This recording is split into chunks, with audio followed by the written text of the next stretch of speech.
Netcasts you love. From people you trust. This is Twit.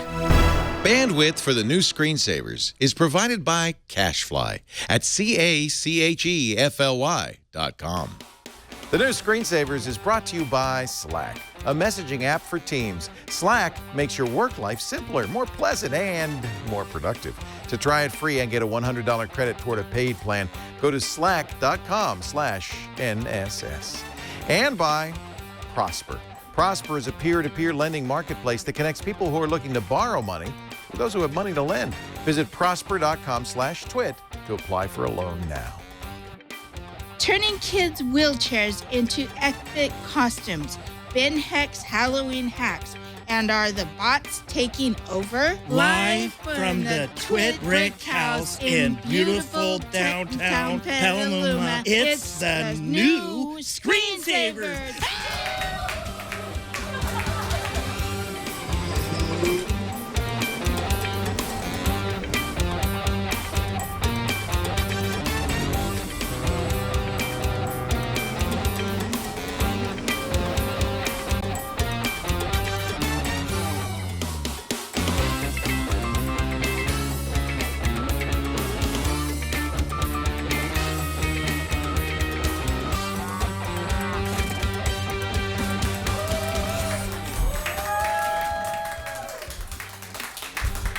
Hey, thanks to Sumo. And what's your wife's name, Sumo? Liz. Sumo and Liz, who did that fabulous reading.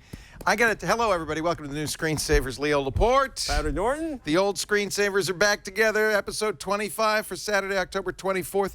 So, Liz and John got married. When did you get? Recently, right? Recently. In April. In their vows, Liz tells John, honor and obey, and I will let you watch Leo Laporte anytime you want, right? Yeah. Wow. That's a wedding vow, ladies and gentlemen. That's true geek love. Yes, it is. Hello, Patrick. How are you? I'm amused that you made it into somebody's wedding vows. That's awesome. And I also made it into a pumpkin. Jason Cleanthus, F and Dunn, made this, not with a Dremel, one might assume, but a knife, just handheld. He's very good at knife work. And does that look like me? If it does, I'm going to punch you out if you say it does. It kind of looks like me. Where can I go with that? Look, Bud Cake. Should we talk about news? I understand some new phones from Nexus are being tested right yes, now. they are. In fact, the Surface Pro 4 reviews are in. Did you buy the new Microsoft stuff? You're meeting with them on Monday, you said. I'm meeting with them on Monday, waiting for Surface to show up for testing. Surface, everybody loves the Surface, except it gets really expensive really quickly. Everybody loves the new keyboard. I'm talking about the Surface Pro 4, not the book. But the Surface Pro 4, people love the keyboard. They love the touchpad. Yeah. It's got the power it's needed.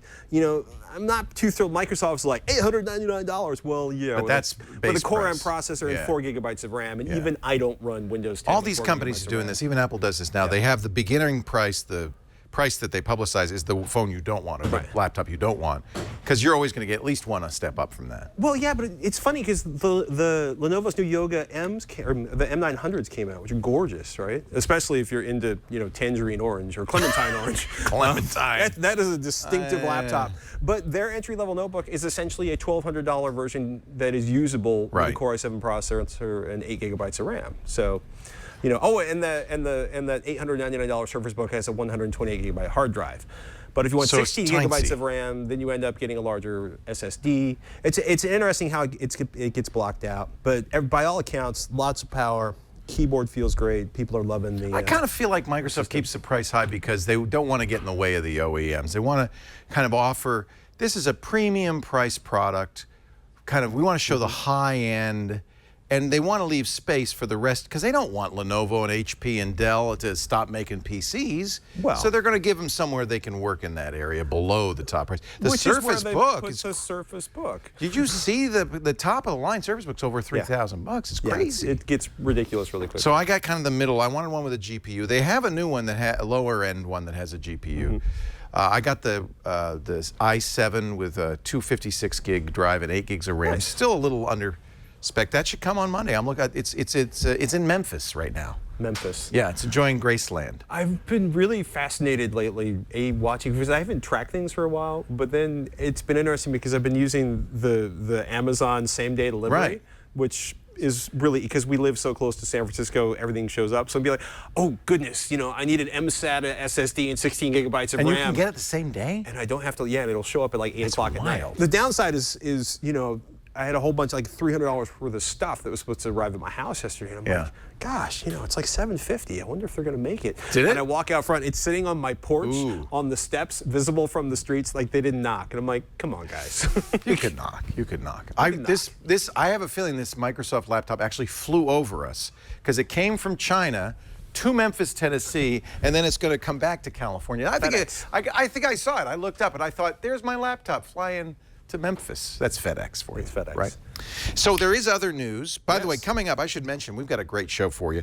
We're going to show a couple who are, they did a Kickstarter for transforming wheelchairs. They wanted to start with their daughter into Halloween, costumes, which is, I think, wonderful. It's amazing stuff. We're going to talk to the man who thinks bots are going to take the place of apps. Of course, he owns a messaging app, right?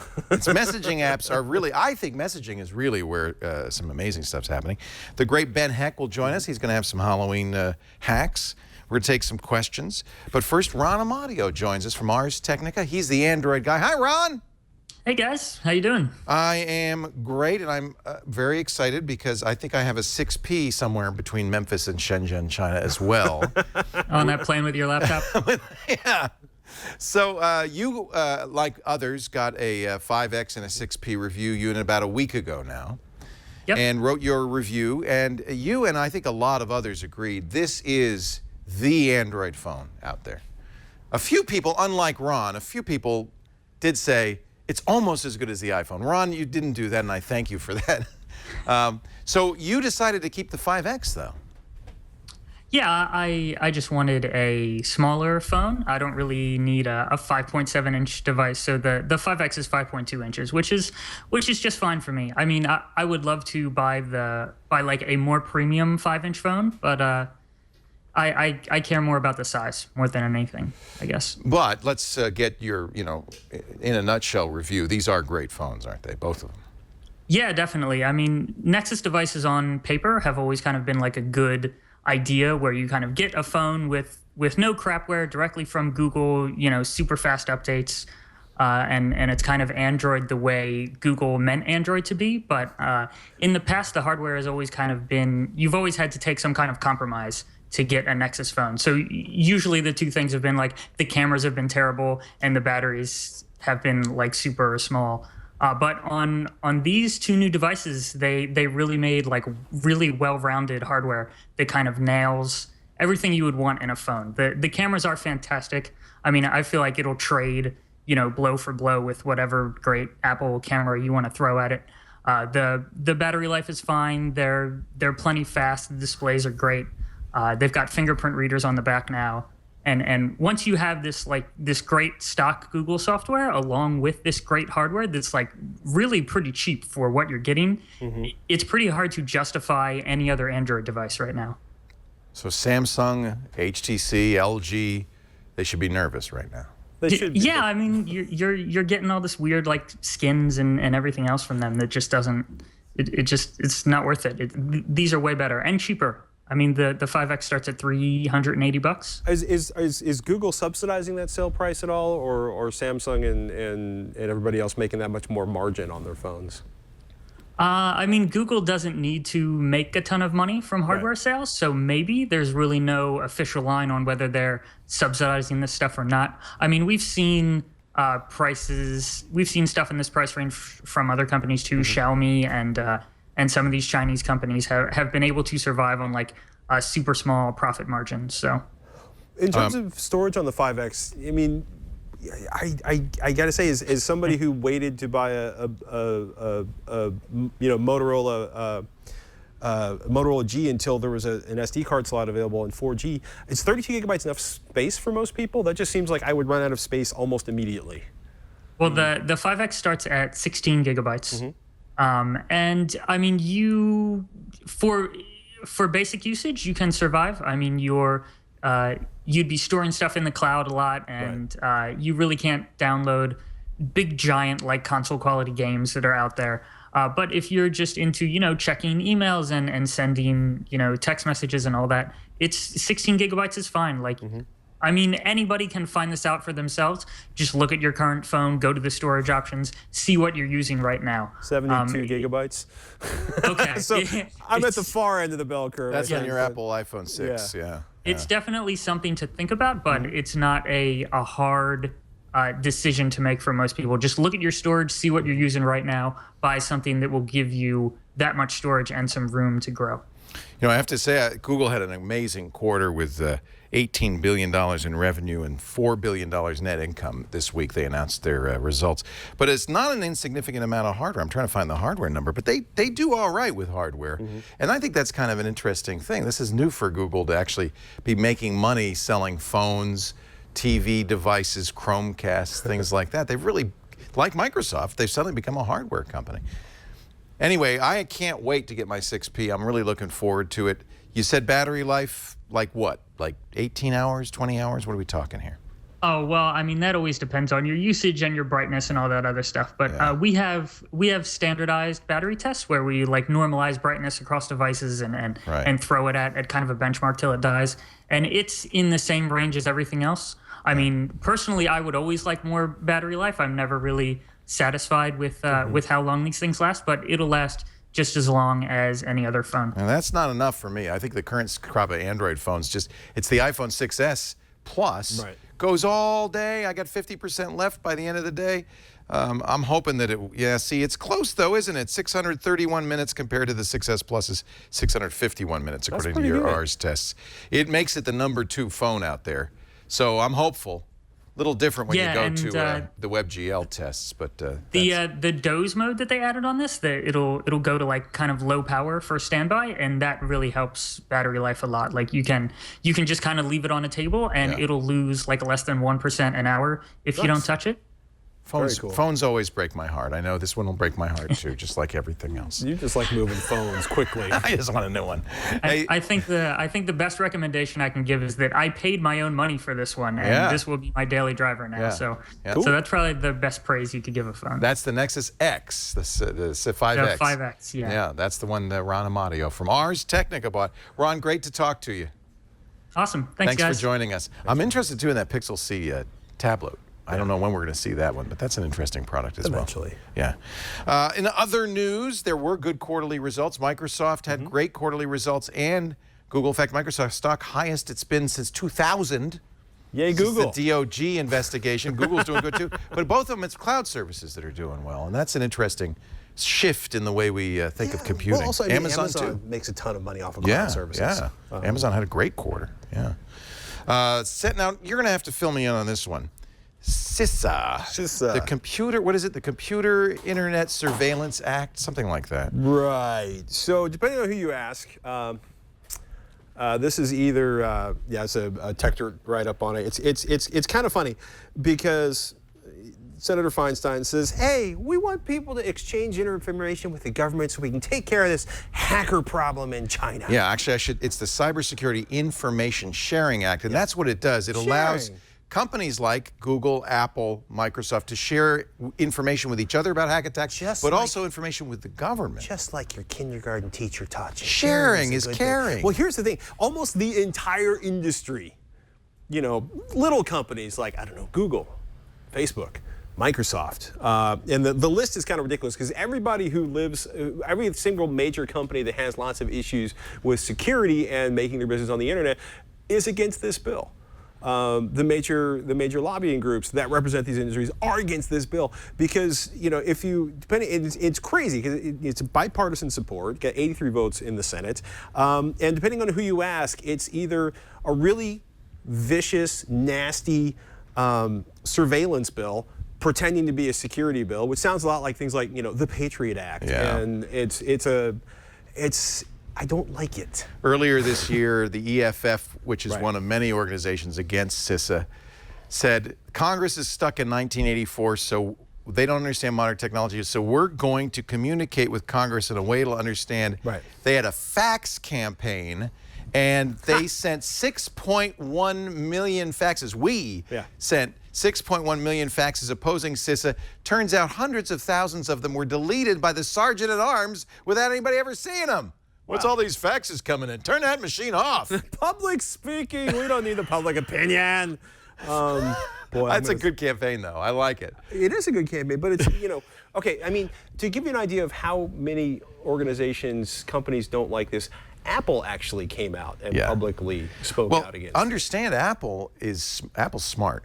Apple spends a lot of money in Wall Street, but they don't stick their head up. They're smart because they want to be an alternative to Facebook, to Google, and now because of all the heat Microsoft's getting over Windows 10 to Microsoft, they want to say we're the privacy company. So of course they're going to lobby against CISA. I wouldn't be surprised if behind the scenes under the table they're saying, yeah, we like this idea. But Google, Apple, Twitter, many other tech companies, in public at least, are saying this is a bad idea.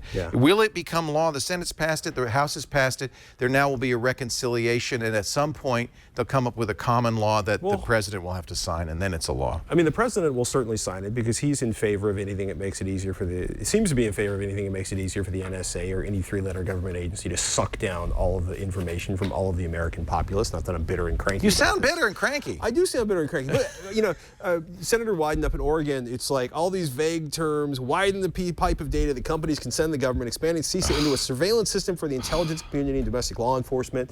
I think it was Rand Paul who tried to tack an amendment to the bill that would make corporations would be held to the standards in their EULAs with their users before sending the data to the government. It got shot down.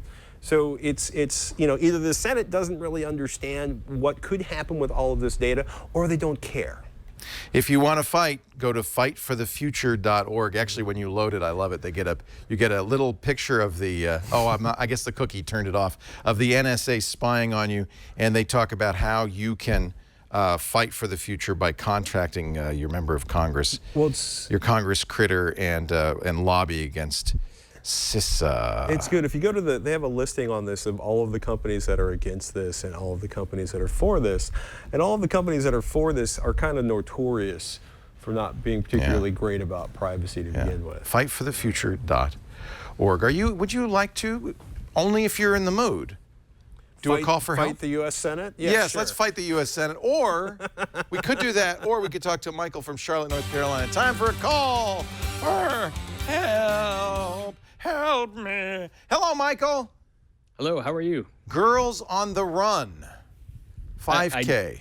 I didn't particularly choose an outfit. I know that's something you should do. However, this is the random T-shirt I wore today. I apologize. Okay, it's good. I'm not knocking it. Not knocking it. I'm sure it was a charity run, a 5K, right? Did you run in it? I did. My daughters are 7 and 9, and they both are in this organization. Not that I came to tout that, but they did well, and we had fun. How fun. What can we do to help you? So I do have a growing family, and we're building a new home out in Charlotte. Exciting. And very exciting. And I've got my geek plans from the basement, to the top. However, there's one piece I need your help with. We need a security system. We got a lot of new doors and windows to secure.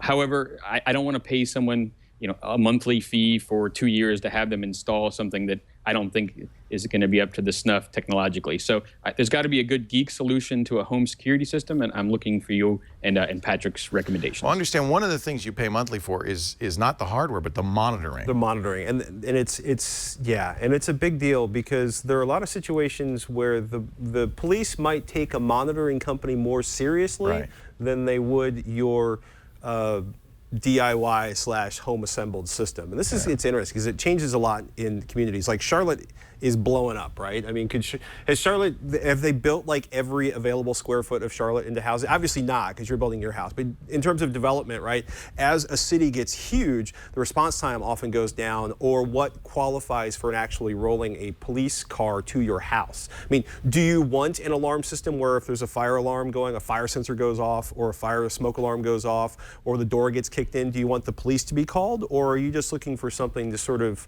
experiment with security? The latter. Okay. While security is important, we live in a great neighborhood. We're more actually, one of the big things is it's a much bigger home than we ever had, and we're concerned about doors opening. So knowing when doors open, And then combining with other neat tools, maybe having some analytics or talking to my thermostat, but the monitoring I'm not so concerned about. Yeah, Okay. like that's an example is like the Ring video doorbell we do advertisements for. That doesn't contact anybody, doesn't even allow you to open the door, but it's really great because when your kids come in at 2 in the morning, you've got video of it. So you're more on that side of it. Is that what I'm getting there. My oldest is almost 10. So yeah, yes, yeah, she's going to be a teenager. Yeah, I think I understand. I get where you're coming from now. And the other problem, of course, besides the fact that you pay monthly for a monitoring solution, is if false alarms could be. We have a monitoring system here, of course, a professional system, but that goes off a lot, and then that means John gets called at 2 in the morning, and if he doesn't answer, then I get called, and somebody has to come down here, and if nobody responds, the police come, and it's happened so many times they're now charging us for visits. So that's the other side of it. You feel safer. But, there's pros and cons. You also may save money on your insurance bill. And I bet you when you talk to your homeowner's insurance, they're going to say, do you have an alarm system? Do you have a fire and police alarm system? And if you do, that will make maybe a significant difference in your home insurance. So there's reasons to get a monitoring system. But as a geek, it's a lot more fun to have but you're talking mostly like a home automation system, right? Have you played with that at all? Some. I mean, we live in what basically amounts to an 1,100 square foot Craftsman. So if I stand in the right part of the house, I can almost see both the front and the back door. For us, actually, the big issue is actually physical security, right? Because in my neighborhood, what happens is they'll cycle through neighborhoods, and people will go through, kick in the back door, grab everything they can to fit in a knapsack, and then walk back around the front door. So, an alarm, and it doesn't matter if there's an alarm system, right? Because by the time the alarm goes off, they're gone with whatever they can stuff in the knapsack. But looking at what you're talking about, probably something like Private Eye Pi is a good place to start. That's sort of a Raspberry Pi-centric project. Oh, interesting. I have it here on my laptop, and it's the idea. It gives you the option of pulling a lot of sensors together. Because part of the problem is what's cool about this is like, hey, it's Raspberry Pi. You get to choose what modules are in there, and they have a ton of sensors. If you go up on Amazon right now, you can search around for Raspberry Pi or Arduino sensors. It's insane. Somebody's actually come up with like a Raspberry Pi based, oh my goodness, I can't think of the name. When you flame something, spectrometer. Yeah, help me out here. You do spectroscope. Science. Yeah. But spectrometer's good. Yeah. Well, yeah, I mean, it's literally like what's it going to do? Spectrometer. It's going to say, oh, they were burning potassium when they set your house on fire? What's that going to do? Well, if you want to experiment, right? And most people don't have access to like a gas spectrometer, but you can build, using this inexpensive module, you can build one based on Raspberry Pi. Raspberry Pi is cool. Bringing it back to not lighting your house on fire and examining the gas that comes out on that, there are thermal, because that's a one-time project for most of us. It's not something you're going to be doing every day. But this is really helpful. No, it's not. But there are. I'll let my wife know we've solved the problem. Yeah, we're gonna light the house on fire, and But I do have several Raspberry Pis, and I love that I already use for other solutions. I love adding this to my Raspberry Pi collection of solutions. I tell you what I really like, and we do have a home alarm system, as I mentioned, and there's a little beep that goes off when a door is opened. Even that is nice. When you have a big house and somebody comes in the door, you want to know, right? Or somebody goes out the door, you kind of want to know. Even your small children, you kind of want to know if they've wandered out of the house. That's why we put the big fence in the back. Sensors on the doors, sensors on the windows, those can't go wrong. Water sensors, we talk about those a lot in our Smart Things ads, because and this has happened to me, when the water heater pops and all that water goes on the floor of the garage, you'd kind of like to know that sooner than later. Those things are easy to do, and you don't have to set them up with a monitoring system. You could just have an in-house system that works just fine, right? That's easy, too. Part of what you can do, though, is like I have a bunch of Raspberry Pi sensors up on my screen here. You can buy them individually, buy them in kits. But it's amazing because you can track humidity. Which is a really big deal. That's a moisture sensor, right? yeah. Yeah, well, but in terms of humidity, not like, oh, there's water on the floor, but the actual, humidity in the air. You can track the temperature and stuff, because it's amazing.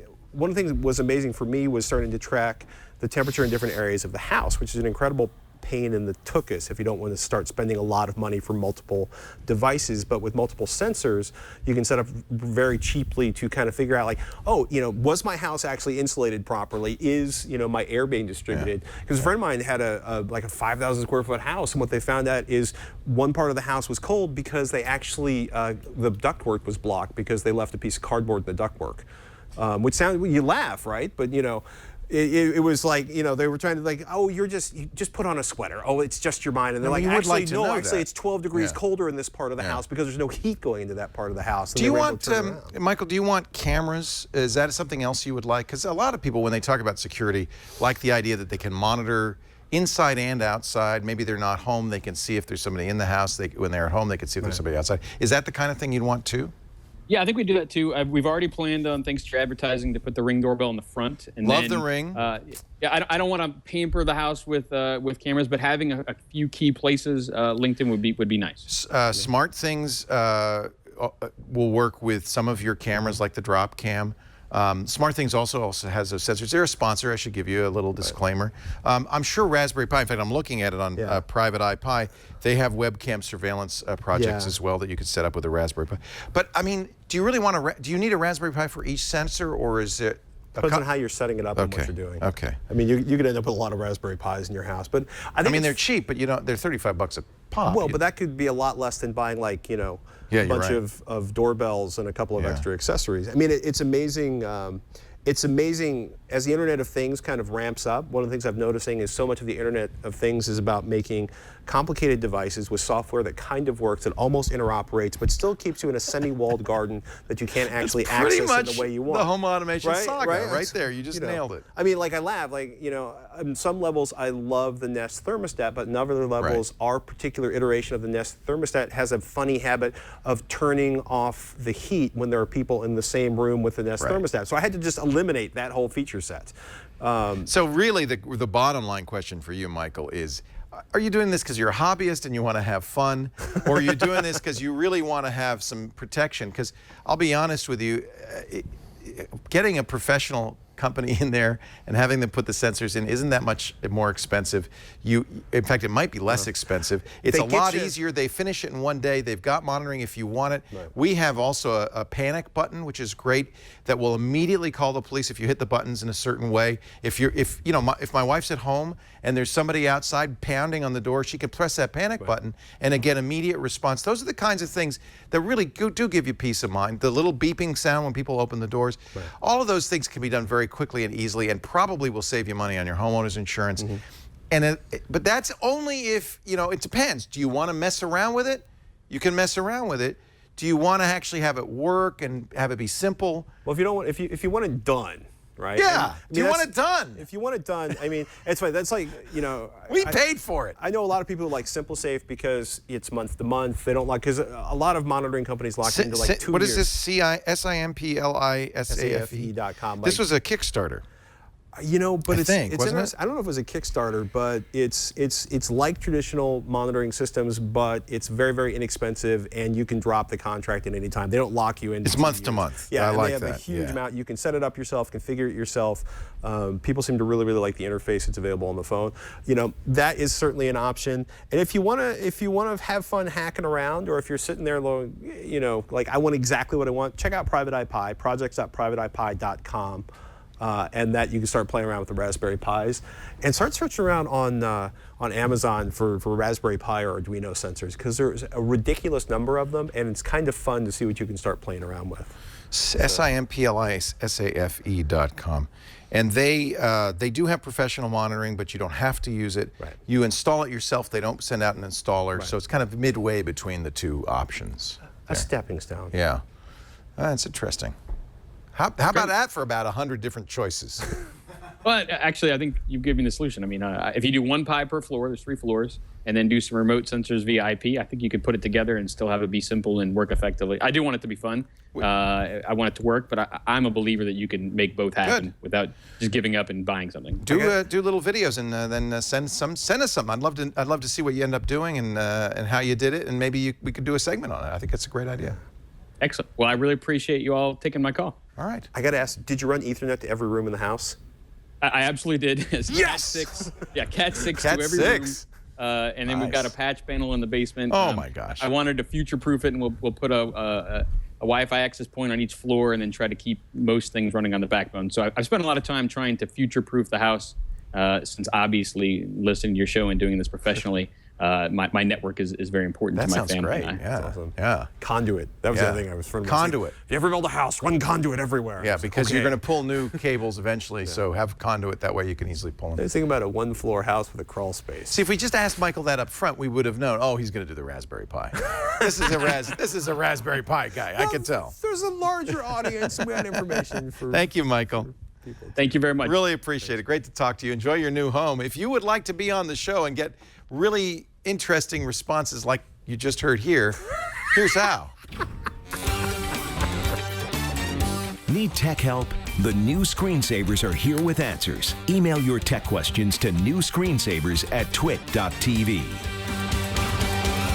Coming up, we're going to talk about this amazing Kickstarter to make costumes out of wheelchairs. I just love this idea. But first, have you ever used Slack? Do you know what Slack is? I know what Slack Stuart is. Butterfield, the guy who started Flickr, right, has started a new company a couple of years ago called Slack. It has taken the world by storm. We've been using it. Everybody I know, even like Sarah Lane uses it with her friends. It's a messaging solution. It's really intended for business. It's for teams.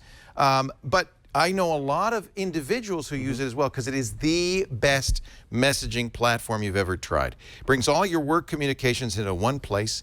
It integrates with all the tools you use. They have an amazing API and integrations with everything. I mean, Dropbox, GitHub, Trello, MailChimp, Google Drive, Hangouts. Do a search for Slack bots. There's an Alex Trebek bot that you could play Jeopardy with. There's an animated GIF bot that every time you say, that's nice, you'll get a Borat going, that's nice. Well, okay, that's not the most productive thing, but this is what I love about Slack. There's a sense of fun. It's elegant, it's gorgeous, but it gets the work done. It's better than email. All the communications are in one place, asynchronously or synchronously. So we have teams all over the world. We've got people in India writing software for us right now. We've got the web team in Austin. Being able to communicate with them, even if they're in a different time zone, to ask a question that they can see is amazing. And the apps, iOS, Android, Mac, and Windows, there's web-based as well. Slack is growing so fast. They now have more than 1.25 million daily active users. I'm one of them. NASA uses Slack, Dow Jones, Intuit, Samsung, Spotify, everybody, Wall Street Journal. They did a survey of their customers and what they liked about Slack. 32% reported productivity increase. 48.6% said a reduction in internal email. Email is a terrible system for getting work done. But you can track things in email and verify them. But you can in Slack too. In fact, you have all the history available to you, searchable. You can have different rooms for different teams. So it's so, look, there's probably, I don't know if that's a shared picture or an animated picture. It doesn't, it's really awesome. I love Slack, and you will too. And we're going to set it up so you can try, of course, Slack for free at slack.com/NSS. And if you convert to a paid plan, you'll get a $100 credit that you can use towards your account. That's Slack, slack.com/NSS. New sponsor for us, and I'm thrilled because we've been using it. At least a year I've been using it. You hear about it all the time. Everybody, you say to somebody who's in a team, Slack, they'll go, yeah, we love it. It solves so many problems. Slack.com/NSS. Coming up, the amazing story of two parents who are making Halloween special by tricking out their kids' wheelchairs, and they want to help you do the same thing. But first, here's Megan Maroney telling us how you can share your Chromebook with a friend safely. I am Megan Maroney, host of i5 for the iPhone, Tech News Tonight, and iOS Today, and I love the Chromebook. It is a no-nonsense device, great for anyone already enmeshed in the Google environment, and it's great for students too. Do you want to lend your Chromebook to a friend or a family member for a bit, but you want to still keep all your private stuff private? Easy. Let them browse as guest. They can use the Browse as Guest option even if they don't have a Google account. So first sign out, and then click Browse as Guest from the launcher. You might also want to use this feature yourself if you want to browse privately. Let's say if you're searching for a really expensive surprise gift for your wife, which is the only reason you'd want to keep your browsing history a secret from your wife, right? Your searches won't appear in your browser history, and they won't leave other traces like cookies after you sign out. Parents, take note of the Browse as Guest feature, especially if you rely on checking your child's web browsing history to check up on them. Your kids can use this feature too, so it's always a good idea to augment your browser history checking with real conversations about where it's okay and not okay for them to go on the web.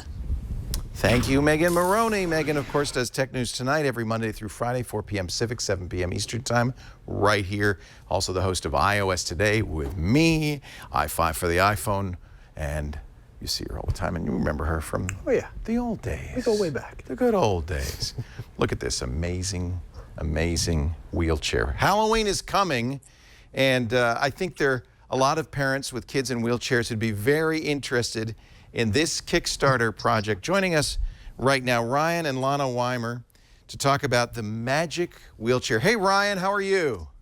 Oh, I'm good. How you guys doing? Great to see you. This is not your first time in the rodeo, right? No, this is, number 7. Wow! So how did this all start? Tell us how it all started. So it all started when my oldest boy, he was 3 years old, and he had his wheelchair that Halloween. It was his first time in his wheelchair for Halloween. It's a pirate ship. And he wanted to be a pirate. So, we looked at his wheelchair, and I said, I bet we could build a pirate ship around there. And really not doing anything different than what parents do when they dress up their kids, because that wheelchair is that's part of my son. So, we dressed it up. And like I said, that was just what we do as parents. But what happened was amazing as he sailed the streets of LeGrand. The people and the interaction that he had, and the inclusion that he had was just amazing. And as a father, that really touched me to see my son seen in others' eyes as something amazing and a bit of a superstar, and really wanted to be able to share that experience with others. And I really get choked up every year as I see my kids go out there and have that experience, and to be able to watch them having that experience, it's super touching to me, and wanted to share that with other people. And so we did a Kickstarter, in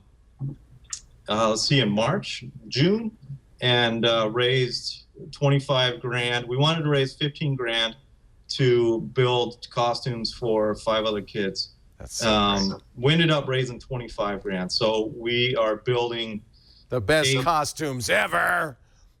Yeah, they're pretty amazing, and they're even more amazing this year. We have, I'm a nurse by trade. I'm not a professional special effects guy. Oh, interesting. I learned how to build Toothless by watching the Stan Winston School of Character Arts tutorials online.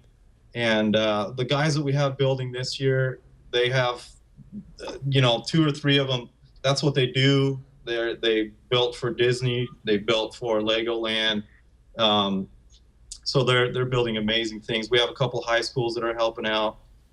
So if you guys thought Toothless was cool, the stuff that's coming out this year is pretty phenomenal. No kidding. Your kids must look forward to Halloween. This is incredible.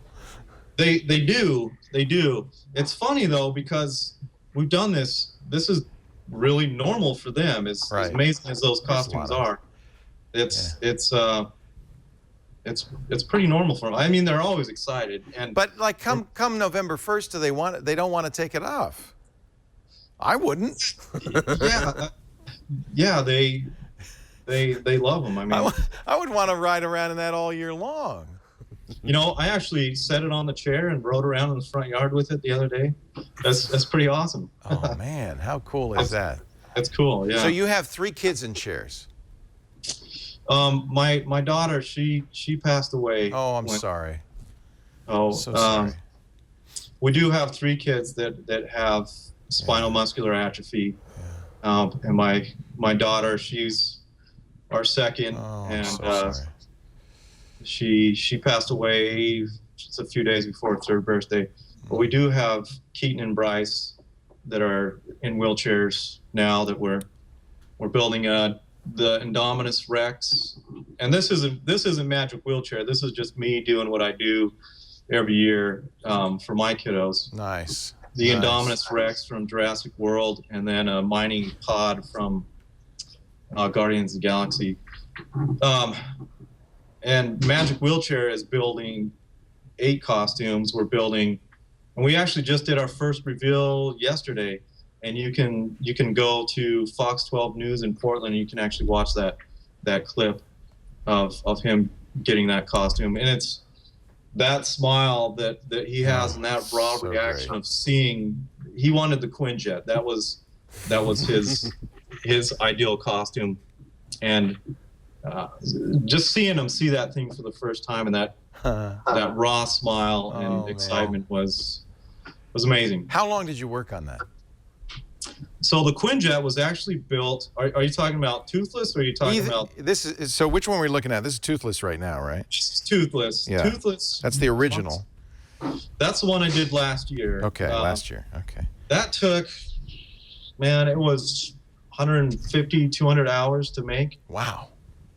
So I could probably do it quicker, and there'd be things that I would do different. I mean, as any DIYer does their first experiment through learning, and you figure out things to do different to make it quicker. Well, that's part of the fun of it, right? You're learning. It's a blast. Yeah. Your kids awesome. get something out of it. You get something out of it. I think that's fantastic. Now, Yeah, it's amazing.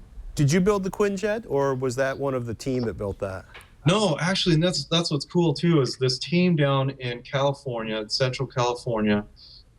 They reached out to us and wanted to build one of the costumes. They, El Diamante School in California, they have an after-school monster building program. So nice. they make these amazing monster suits, and they reached out and they wanted to build the Quinjet, and so a group of his students after school program built it, and then they drove up from California Thursday and were part of giving that costume to Hunter, the young man that received it down in Eugene.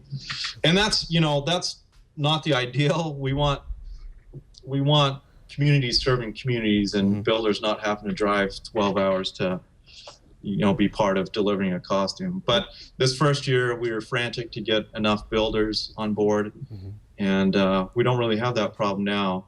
We have literally hundreds of people wanting to help out across the nation. Really, Magic Wheelchair has gone global. People in the UK and Australia and Cape Town, South Africa has reached out and want to bring Magic Wheelchair to their communities, and that's the plan.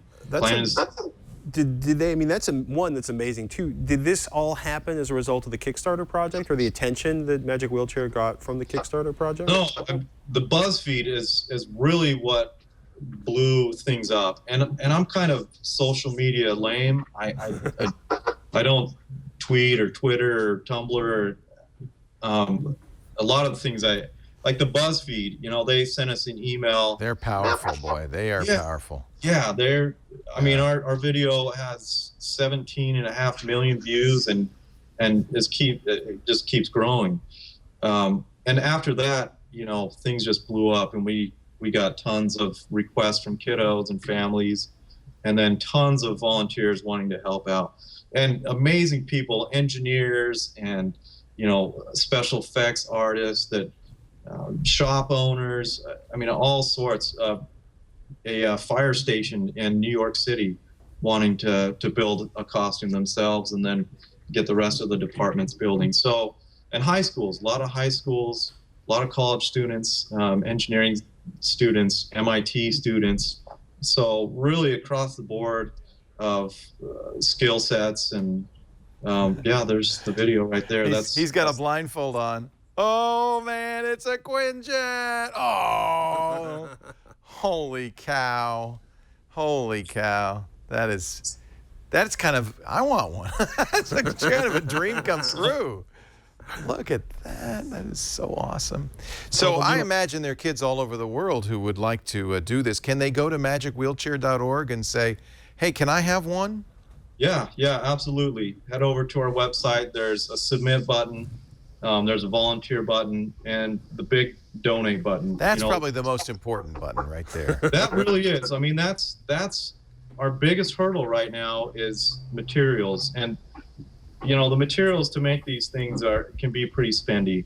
And in fact, our average build right now is between $1,500 and $2,000 up. I think our most expensive one this first year is $2,500. And I mean, these things they're legit. I mean, they have animatronics. That you saw that one, it had a smoke machine. It's got LEDs, that little gun on the front spins. And so the materials that we make them with, the quality of the stuff that we build them with, the extra bells and whistles, I mean, it's all, special effects grade techniques. That's Jeff. He's the one that has, he's an art teacher in the El Diamante school.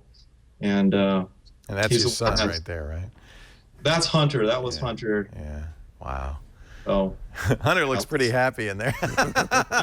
Smile, man. I mean, that's what it's about right there. Is that smile and that experience that young man will have for Halloween will be completely different than his mom talked about how challenging it is for him at Halloween to feel. For people to even see him, because half the time he can't get up to the door. It's usually a step.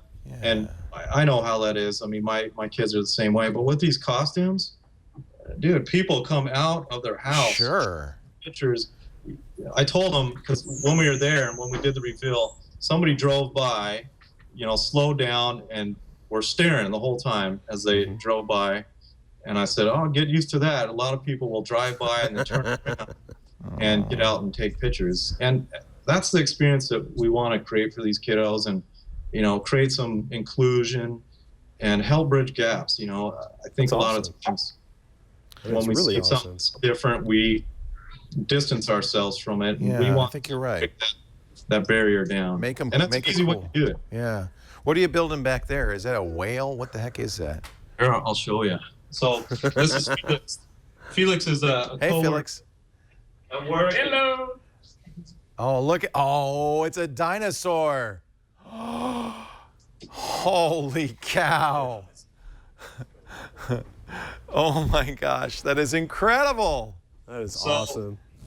I mean, it's far from done, but, we want to give Keaton the ability to, open up the mouth. So it's gonna, it'll be like a puppet for him. And it's pretty awesome. Oh, that's so great. And it's great that you're getting volunteers from all over, including the Stan Winston School involved, and teachers and kids. People need to go to magicwheelchair.org to donate to help this out, because it's an expensive project. And if you know a kid who would like a magic wheelchair, they have to make a 1-minute video saying why they want one, and you can get on the list. I imagine there's a pretty long waiting list at this point to get those. It is a long waiting list, and when funding is our biggest issue, that's an easy thing to overcome. People just have to go and donate something. If we had 17 million views on that BuzzFeed video, and if they all donated 10 cents, $1, we'd be out of everybody's hair, and we'd assemble an army of builders really across the world to build for kiddos. That's so nice. So it's an easy thing to do. People just need to go, hit the button, donate something. That's our biggest hurdle. We have volunteers excited to get on board and build.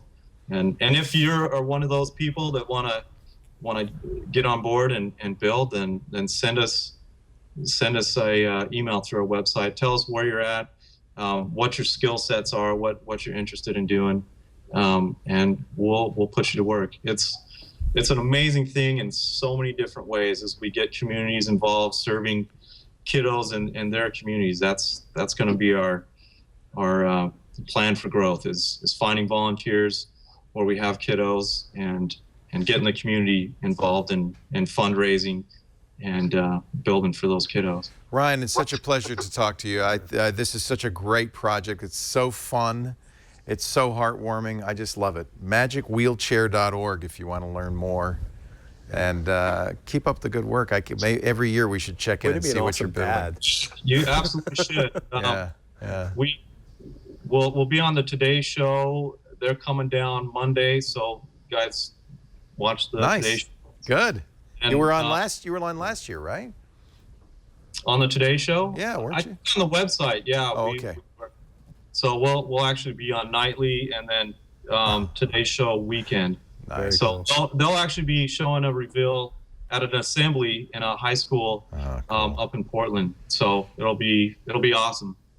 Oh. Great to talk to you. Thank you. It's amazing how life can kind of throw you a curve, and then the way you handle it is what makes such a difference. And what an opportunity to make a difference you're giving us. So thank you. We appreciate it, Ryan. Yeah, no problem. It's a pleasure.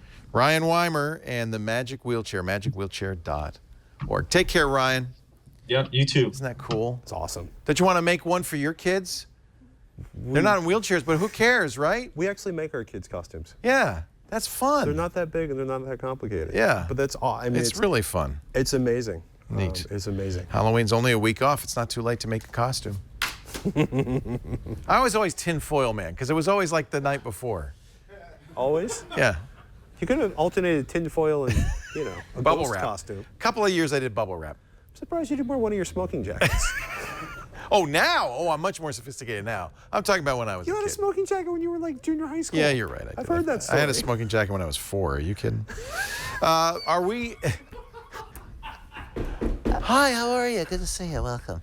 Are we shifting from apps to bots? I hope not. We're going to talk to the CEO of Team Chat. Beirut Seth joins us in just a bit. But first, when it comes to photos, I'm going to apologize for this ahead of time. I did not write this joke. Chris Marquardt shows us why he's the king of the crop.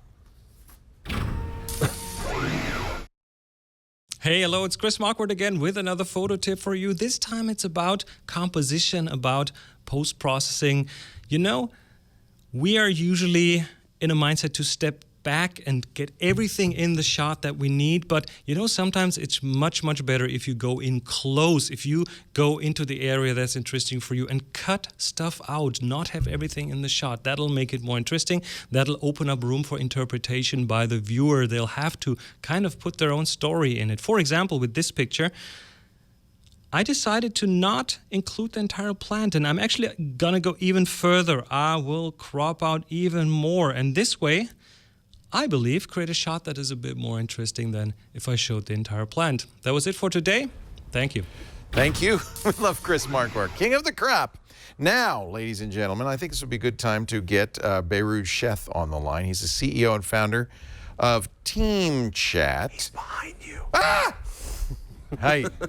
Hi, Beirut. Hey, how are you? Snuck right up on me. Actually, I think you wrote an article we thought was very interesting. Forget apps, now the bots take over. But I've been saying this for a while, and obviously as a chat messenger person, you're aware of it. You have too? No, I just want to ask, how are we defining bots? Because bots a very loaded term in my world. You know where it was an eye-opener for me was WeChat in China. When we found out that WeChat was being used almost as a total platform for buying train tickets, for getting your laundry done, for, of course, chatting, but so much more. And I feel like that's coming to the rest of the world with the success of WhatsApp. And so tell us a little bit about this insight you had. Yeah, and what are you talking about when you say bots? Sure. So firstly, I think there's two things going on, right? One is we're getting completely apped out, right? There's way too many apps, but most of us use barely a handful of apps every day, right? So I don't imagine that we'll be walking around with hundreds or thousands of apps on our little screens, even as we have smart homes, smart cars, smart things, and so on. It's getting much, much harder, right? And secondly, we all love our messaging apps, right? By far, the most popular apps on mobile devices are the messaging apps, whether it's WhatsApp, WeChat, Line, Kakao, and so on. So, clearly WeChat is showing the way. They're saying, well, what if, right? What if we just enable people to do everything right inside the messaging app? Do your laundry, do e-commerce, order pizza, book a taxi, do banking, trading, whatever it is, right? So to do that, now a bot I mean, it's just a framework, really. A bot is a program that can read or write messages in the messaging platform, right? But it can do it automatically. So if you're ordering pizza, I mean, you may be chatting with somebody, and that may be a person, or very likely, if they automate it, it's just a messaging bot that's reading and writing messages back and forth, right? But because it's automated, it enables you to scale, enables you to do a lot of interesting things, and just opens up a lot of possibilities. Yeah. We should point out this is not your first startup. You founded Elance, which is I've been recommending for years as a way to bring together freelancers, with particularly programmers, but other kinds of freelancers, designers, with the people who need work done. We do live in a gig economy, so you've been around the disruption that is happening thanks to the internet. But I find this interesting because I worry a little bit, mostly about the fact that none of these apps seem to talk to one another. So they're silos. I mean, I've been really into Telegram Messenger, for instance. But unless I can get everybody I know to use Telegram Messenger, it's useless. WhatsApp, I got to get everybody. If I want to communicate on WhatsApp, you have to be on WhatsApp. How do we solve that? Why? You know, we had a great platform, XMPP, which seems to have been abandoned. How do we get around the silo effect? And you, as a businessman, of course, you want everybody to use Team Chat, but of course, everybody. So does everybody. They want them to use their platform. How do we get around that? And also, it's like, so, you know, do you create bots that work across different chat platforms? And also, aren't you in competition with Apple and Google and Siri and most importantly, Facebook and Messenger, because that's the 100-pound gorilla in this room. There's several 100-pound gorillas in this particular there's several. Well, that's a lot of questions, so let me take one at a time. Yeah. I think, VC, you're right. I think a lot of people are creating walled gardens, if you will, right? And we're taking a slightly different approach. We see ourselves as a messaging platform, not a closed app, which means, if people, if these bots want to, can send out messages, not just through Team Chat, but it could be Team Chat embedded in a third-party app, right? It could be a shopping app or a banking app with Team Chat embedded in there. Or even simpler, you can send some of these messages through text messaging, through SMS or email, right? So these bots can work, can operate on any platform. They're meant to be open. The second thing you mentioned is, okay, there's a lot of big giants out there in the space, but, I think my view is, so far, what we've seen is barely the first wave of messaging, and we've barely scratched the surface, right? Big as it is, I think it's very limiting.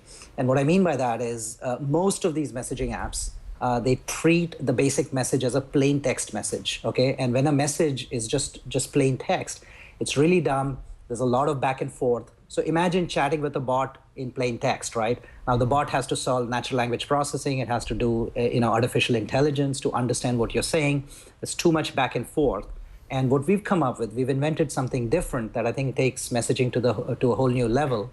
We've come up with something we call smart messages, right? And a smart message, it's a structured message, which means it can have little fields in there. Think of a poll or a survey or a location tracker or a sales tracker.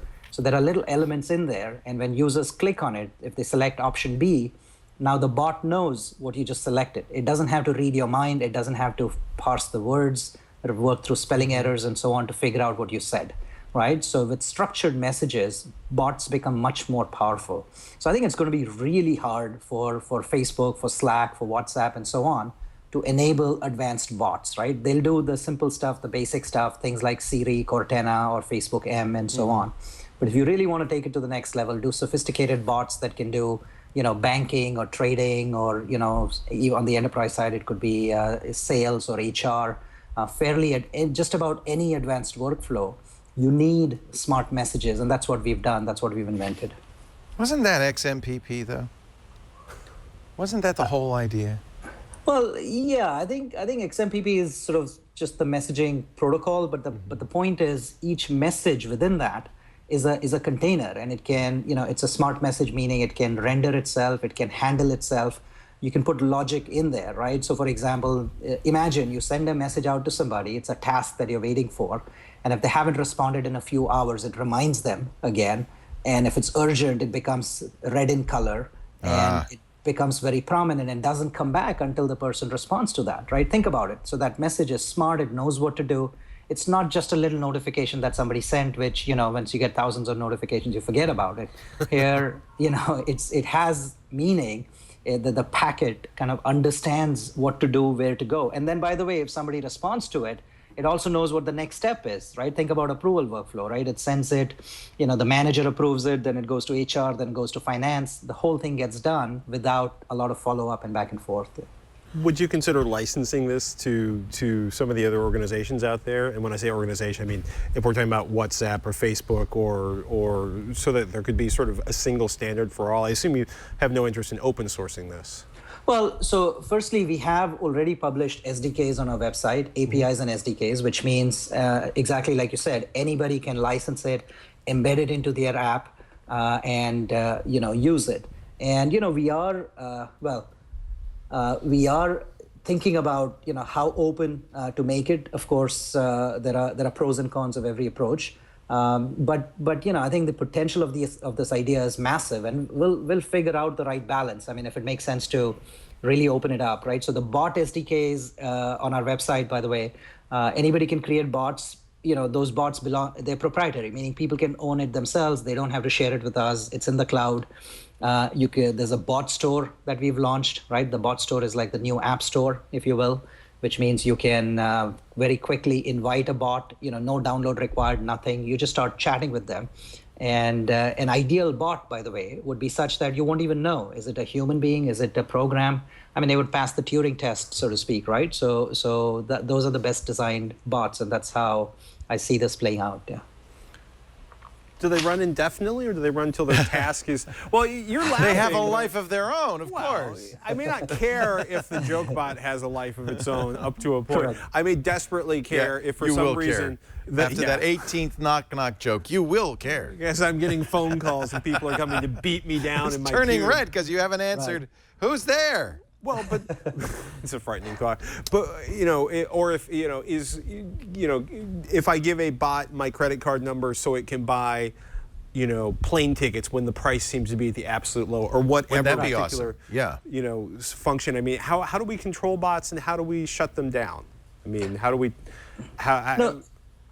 No, those are good questions. I think so. We have guidelines on what a well-behaved bot or a good bot is. Mm-hmm. I mean, look, ultimately, it's just a program, which means developers, it's up to the developers to write things. And like any program, you're going to have good stuff and you're going to have viruses. And, so I think the point is you want to create a safe platform that appropriately segments it so that everyone's data is secure. If a bot is not well behaved, nobody would chat with it, nobody would use it. Now, remember, right, the framework is you only interact with a bot if you actually invite the bot into a chat room with you, right? If it's not in the chat room, there's nothing the bot can do to you. So the bot, a well-behaved bot would sort of explain what it does not do, how does it handle data, privacy, confidentiality, things like that, right? So if people are going to sell bots, it's just like apps, right? If you want people to download your game, I mean, you need it to be secure and not steal data and things like that. And I think the same sort of dynamics would play out here. What do you see as the dial tone for all of this? Is there a standard, or are you just going to have to? So, for instance, right now you can use the phone network to talk to anybody, literally anybody in the world. There's there's a dial tone. But we are in this siloed situation where every messenger is siloed. And for your bots to work, they need to be cross-messenger, don't they? Yeah, so I think, I think the way I see it is, messaging apps will probably be the last app, if you will, right? Meaning after that, bots can do virtually everything. So I think it remains to be seen whether it's going to be one dominant app or a variety of different apps with sort of our platform embedded in there. But a good analogy is think about what happened with the browser, right? I mean, for a while, we thought it would be Netscape, and then there are a variety of browsers, but it's kind of an open platform. And, you have websites out there, and the browser kind of renders it and so on. So I think some of this will play out. There's competitive dynamics, there's, developer and open source communities, and But the point is, it's a big idea that's going to evolve in one of many ways. So it'll be interesting to see how it evolves. Oh, I completely agree. But in some ways, it's not really a new idea. I mean, in the days of Unix, you wrote a lot of small utilities that would use pipes that would communicate with one another. Unix was the platform. Then in the 80s and 90s, Microsoft Windows was the platform. Everybody had Windows, so you could depend on a stable platform and you could develop apps for this.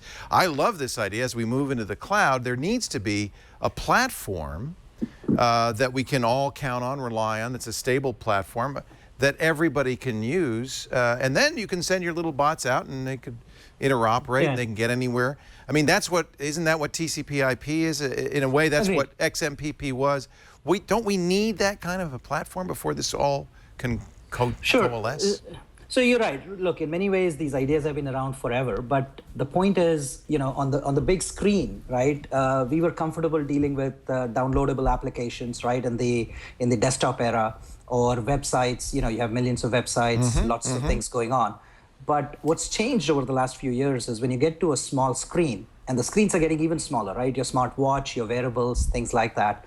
As the real estate shrinks, all that remains is messaging, right? And that's the reason why messaging has become a much bigger deal today than it was even 5 years ago, let alone 20 years ago, right? So messaging is becoming the dominant platform now in a way that it never was before. Yes, email was important, but you also had the web, you also had apps, downloadable clients and so on. But now it's getting to, as the screens get smaller, it's all messaging. And therefore, the only thing you can squeeze into messaging is really bots, right? So I think now is the time when this idea will flourish in a big way. Very interesting. I completely agree with you. I just think there's a long way to go before we can figure out how this is all going to work. But I think this is the kind of this makes a lot of sense, doesn't it? I'm personally laughing because the transition from sort of web stuff to apps has been such an abominable mess at this point. Or I should say, good news, it's almost over. Yeah. Actually, Phil Libin, when he was CEO at Evernote, said the same thing to me. He said the app era is almost over. Right. For people at the bleeding edge. Yeah, I mean, the rest of us are going to still use apps for a little while, a little bit of time. I think, look, we've had a paradigm shift once about every decade, right? Kind of in the mid-'80s, we had desktop and apps, and then in the mid-'90s came the browser and websites. Yep. In the mid-zeros, you had mobile apps and such, and I think it's on cue, in the mid-teens, we're in time for another paradigm, and I think it's going to be messaging and bots. I couldn't agree with you more. Yeah. I couldn't agree with you more. And you heard it here first, ladies and gentlemen. Birud Sheth, it's great to talk to you. Team Chat, one of the companies playing in this space at teamchat.com. I'm excited by the idea, but what we don't have is a dominant player in it. We don't have a Microsoft or TCP/IP. I can think of several companies that already think. But I think there's some companies that want to be. Yes, absolutely. And I think there's no question that Mark Zuckerberg sees this coming and would love to be the dominant platform. Whether people will let him is another question entirely. Thank you, Birud. It's great to talk to you. Yeah, absolutely, Leo. Thank you so much, Patrick. Seth. Bye-bye. Teamchat.com. More of your questions coming up, but first, our MedTech expert, Scott Jung. He was here a couple of weeks ago. He's got some great stuff. He has a doctor's office in an app. Maybe it'll be in a bot sometime soon. Hey everyone, I'm Scott Jung. I'm a senior editor at medgadget.com. I'm also on Twitter at Scott Jung. And today I want to talk to you about the tricorder. Now, for you non-Trekkies, the tricorder is a device from Star Trek that you wave over someone and instantly get information about the subject's health. And this device right here is called the Scanadu Scout, and it's a real-life medical tricorder. Now, granted, it's not nearly as advanced as what Dr. Bones McCoy carried around, but it will collect multiple vital signs at the same time with just a 30-second scan. You simply place the Scout on your forehead, and it will measure your body temperature, your blood pressure, your blood oxygen saturation, your heart rate, and a visual representation of the electrical activity in your heart, which is called an ECG. Now, these measurements are important to gauge your overall health, and the Scanadu Scout app can track trends in these measurements and alert you if any of them are out of range. In my opinion, it's much more convenient than spending an hour at the doctor's office. For more information on the Scout and how you can get one, you can check out Scanadu's website at scanadu.com. And for more life-saving medical gadgets, be sure to check out medgadget.com. Scott Jung, great to see you again. Thanks for joining us. Now it's time, Patrick. For a call for help. Yes! Oh, Boise. It's Everett from Boise, Idaho. Hello, Everett. Uh-oh. Oh, the audio. Oh, the audio. Remember on the screensavers we used to make people use a phone? Yes. And then they would be talking, and then their mouth would be moving, but nothing would be coming out, and then 10 seconds later you'd hear something. Remember that? Now you know why we would do that. Yeah, I understand it. I used to watch the old screensavers, the old call for help.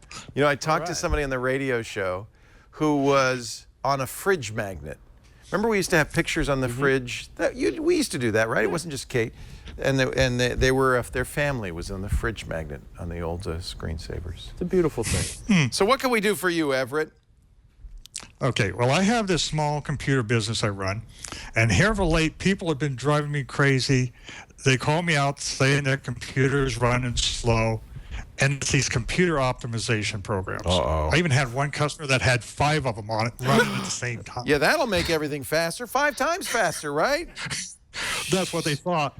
Oh, and I Lord. I uninstalled, it didn't help. I ended up having to wipe the hard drive clean and reinstall the operating system. What do you suggest? Is there one good one, or should I just go the holistic method and say just what's on Windows? Part of me thinks that there's a reason, you lock people out of the... Yeah. Tell your users you can't be administrator anymore. Yeah. But, you have lost the right to administer your own machine. Are there any optimization programs that work? You see the ads for these all the time. I'm sorry to say, a lot of them on radio, probably some of them even on my own radio show because I can't prevent it, but those things are not good. I have friends that use optimization programs, but the truth is so much of what an optimization program claims to do or doesn't. One is a lot of them just are cruft. They're just junk. Yeah. Or they're selling snake oil. They're saying they could do something they can't do. The best thing to do is one, it seems like for me, defragmenting hard drives and running trim is if you're on an SSD, yeah. Make sure don't let. Do you use CCleaner? Do you ever use let anybody do registry cleaning stuff? Yeah, CCleaner seems it does what it claims. It seems to do what it says on the tin, but I don't use it on any of my personal machines. Here's my problem with any registry cleaner. If it's too aggressive, it's going to break your computer or run the risk of breaking your computer. If it's safe, it doesn't do diddly. So you can't really win with something like this because it's not going to be powerful enough to really make a difference. It runs the risk and actually breaks your computer. But it's easy to mess your registry. You mess your registry up, you're going to be reinstalling Windows, buddy. Most people are better off using something like CCleaner to tweak the registry than they are doing it themselves. Yeah, no, I agree. I'll grant you that. Giving someone a registry editor that doesn't know what they're doing is just a recipe for mayhem and disaster. You run the computer service, you probably know this intimately. Which one's their favorite? I want to visit the website. We'll see what they do. What's the one that they all?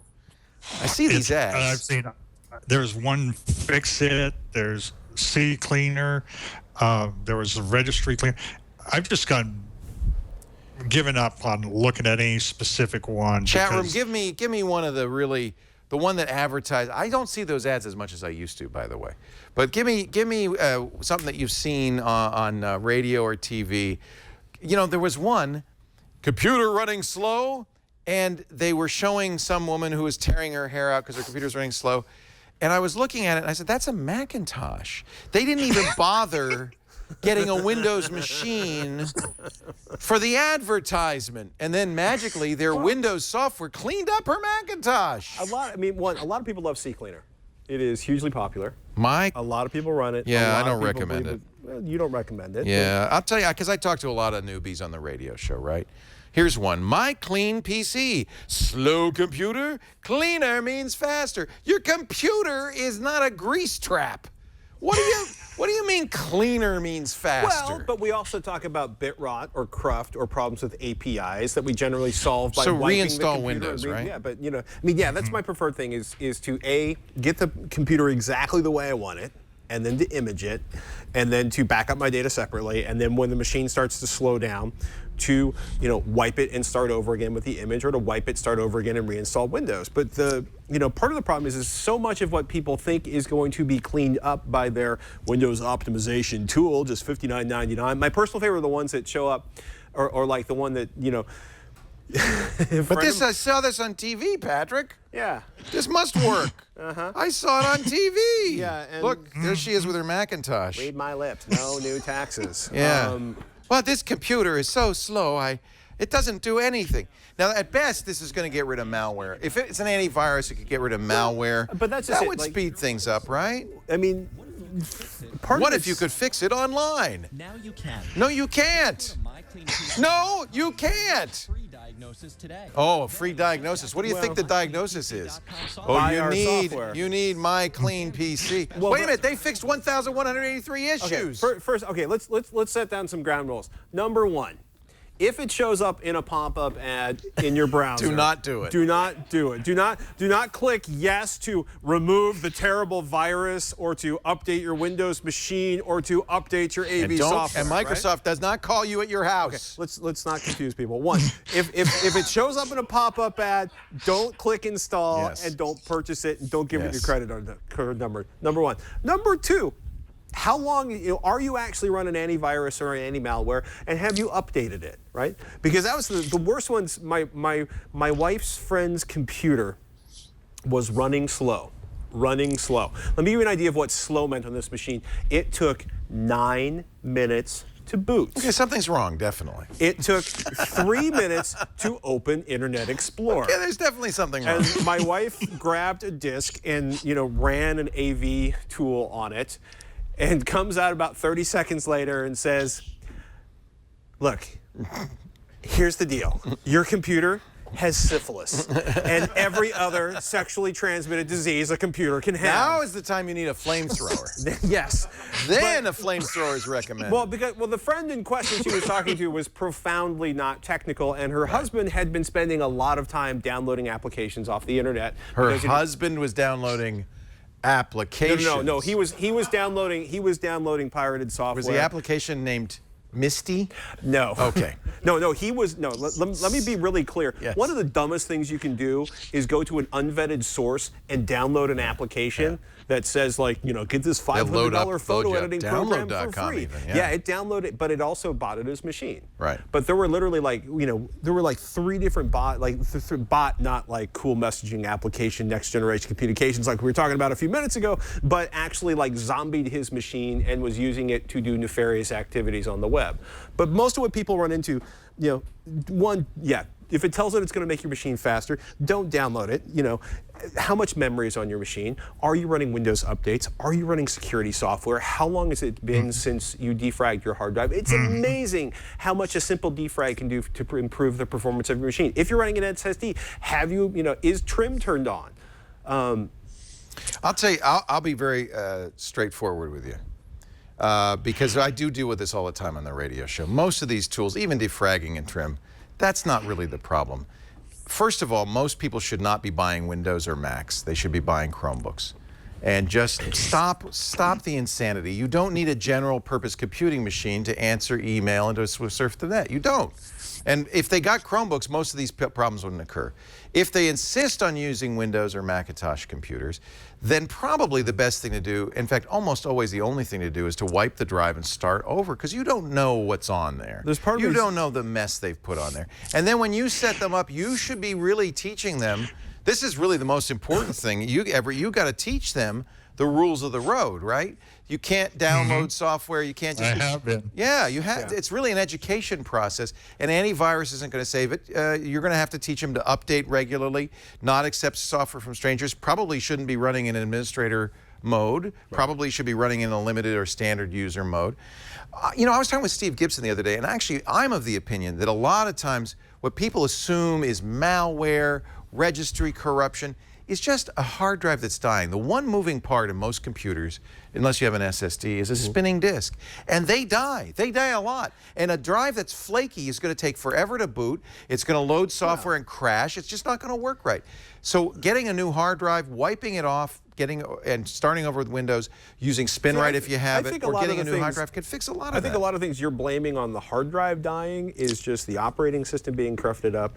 I'm telling you, if you've never defragged your hard drive on your rotating hard drive, I'm going to disagree with you. I don't think a modern operating system needs to be defragged at all. I don't think Windows 10, I don't think OS 10, they don't do the same. We're not Windows 95 anymore. And yet, do you run a memory manager? No. They're smart enough not to get fragmented, I think. I think it's a wonderful Do you like to thing. defrag your hard drive? I defrag on Windows machines, absolutely. Really? Yeah. We disagree on that one, but I think you get the idea, Everett.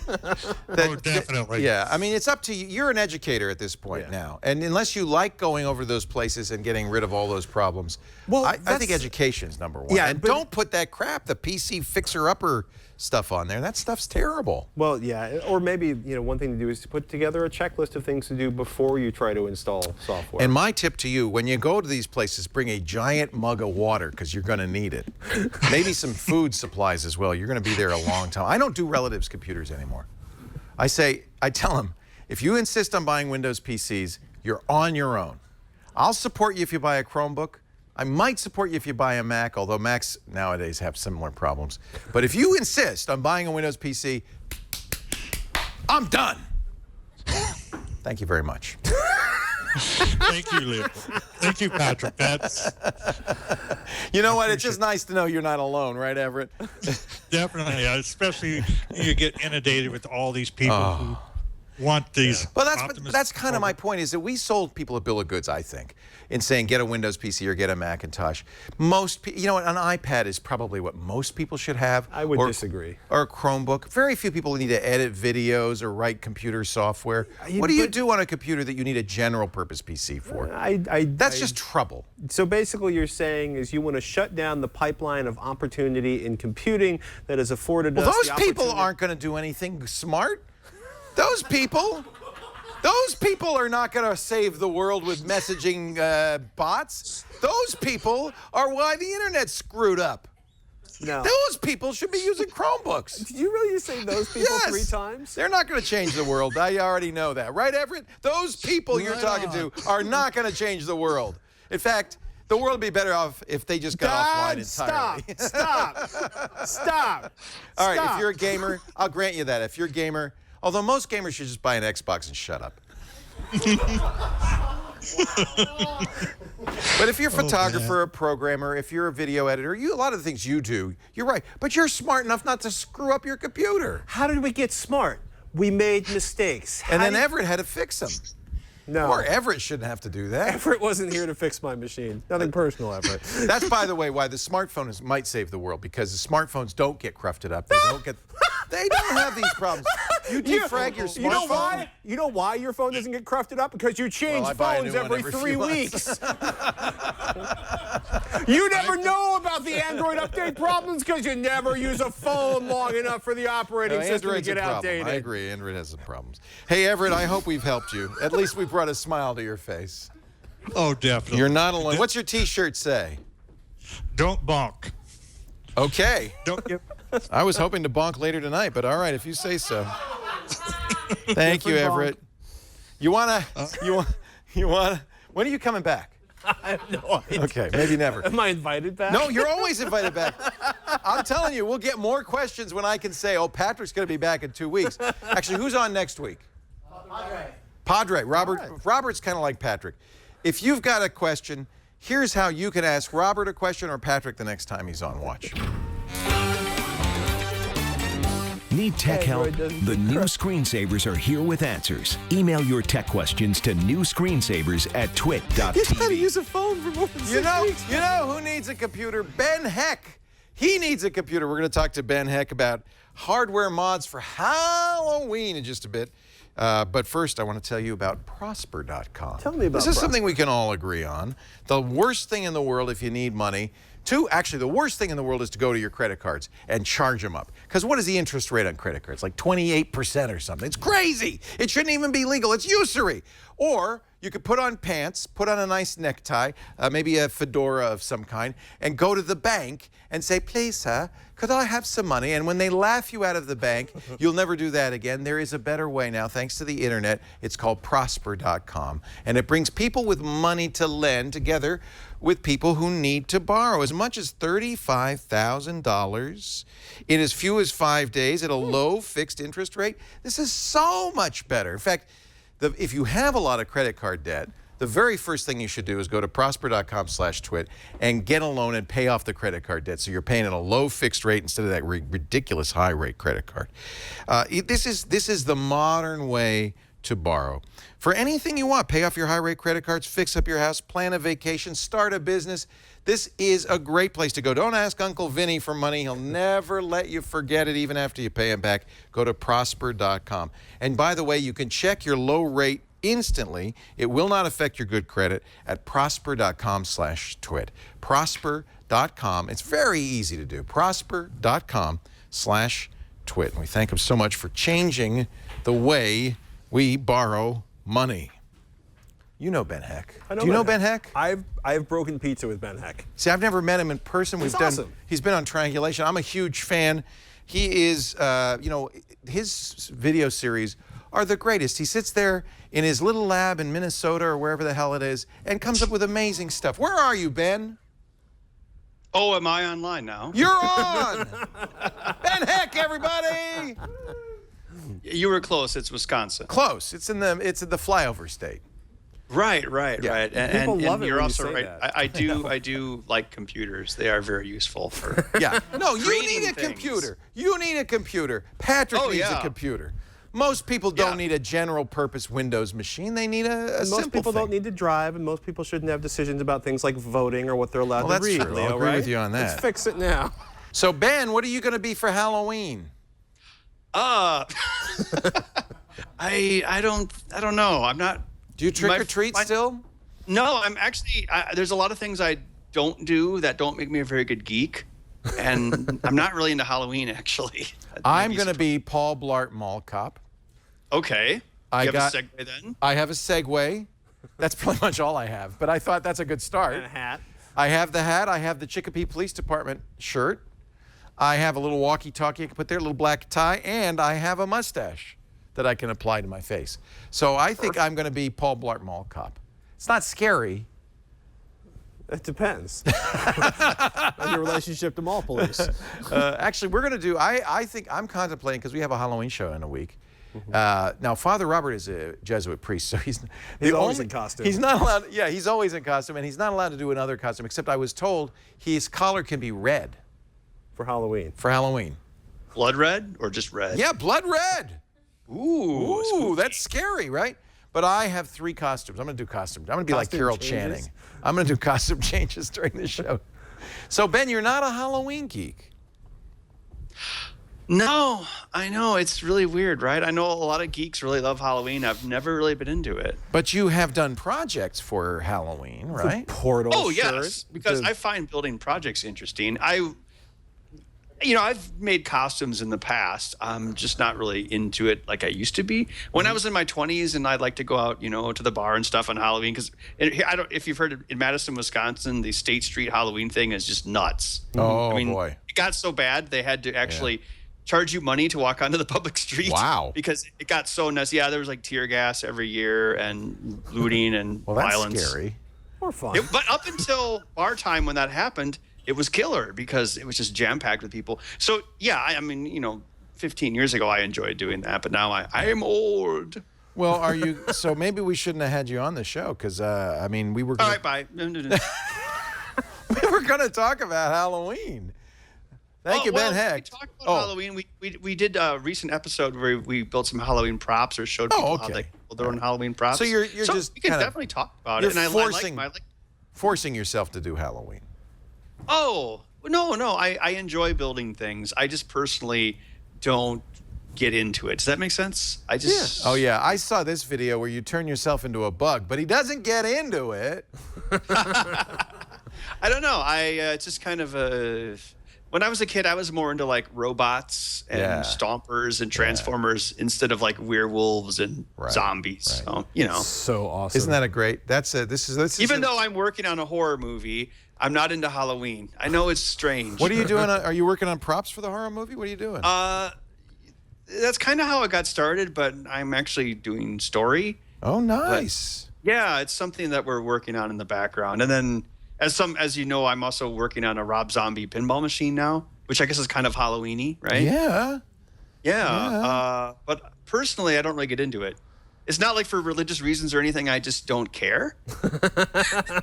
It's very strange. I really enjoy building things. I love skeletons. I think skeletons are cool. Don't you like candy? I guess I do have a skeleton. What do you have against candy and zombies? Candy? Do you like zombies? Well, I mean, when you're a kid and you can go out and get free candy, that's great. But I'm an adult; I could buy as much as I want.